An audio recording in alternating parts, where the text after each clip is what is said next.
Hi guys! Eto nga pala ang masaya at magulo naming swimming magpipinsan nung nagdaang linggo, ngayon lang na-edit kaya late post na.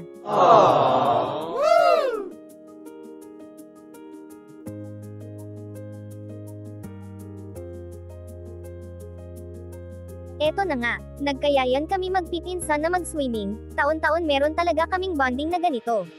Pero bago kami pumunta sa resort, dumaan muna kami sa Selena's Bake Shop and Cafe pasalubong center para bumili ng cake. Kasama rin pala namin ang isa kong pamangkin na si Sam, at bumili na din ako ng mini donuts para sa mga bata. At pagkapili namin ng cake at donuts ay binayaran na din namin ito. Pagkabili namin ng cake ay pumunta na kami sa resort.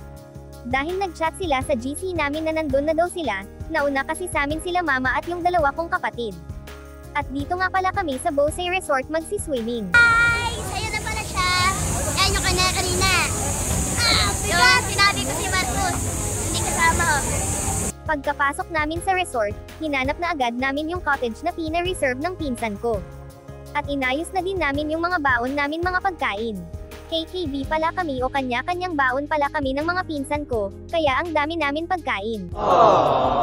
Kaya busog-lusog na naman ang mga person.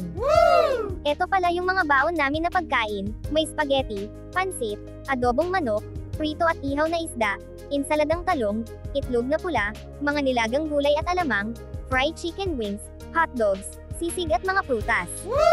Tiyak sa sobrang dami namin baon na pagkain, mamayang uwian kanya-kanya na naman kaming mga Sharon nito.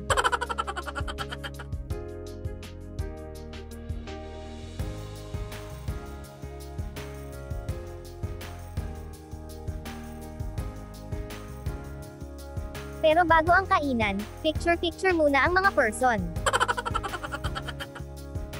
Dito na din kami nag-celebrate ng mga may birthday ngayong month ng May, bale 3 silang may birthday ngayong buwan, isa yung pamangkin kong si Adam, at si Marby Ann, anak ng pinsan ko, at yung pinsan kong si Daryl.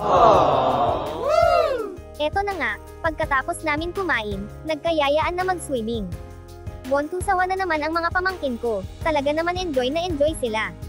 Minsan lang naman kaya hinayaan na namin sila magbabad sa tubig. Sa sobrang init din naman ngayon talagang masarap magbabad sa tubig. Kaya kahit kaming mga malalaki na ay enjoy na enjoy dyan, para kaming mga bata.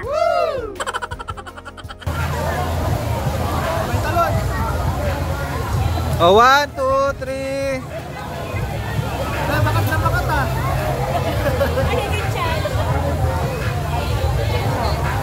1, 2, 3.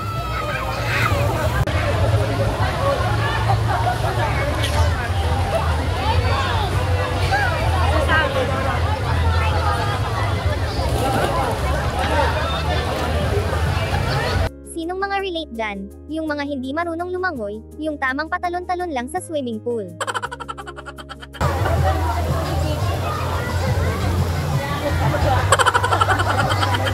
So paano guys, uwian na? Isang masayang bonding na naman ito para sa aming magpipinsan, sana taon-taon ay magawa namin ang ganitong bonding. Kaya hanggang dito na lang muna. Salamat po sa panonood.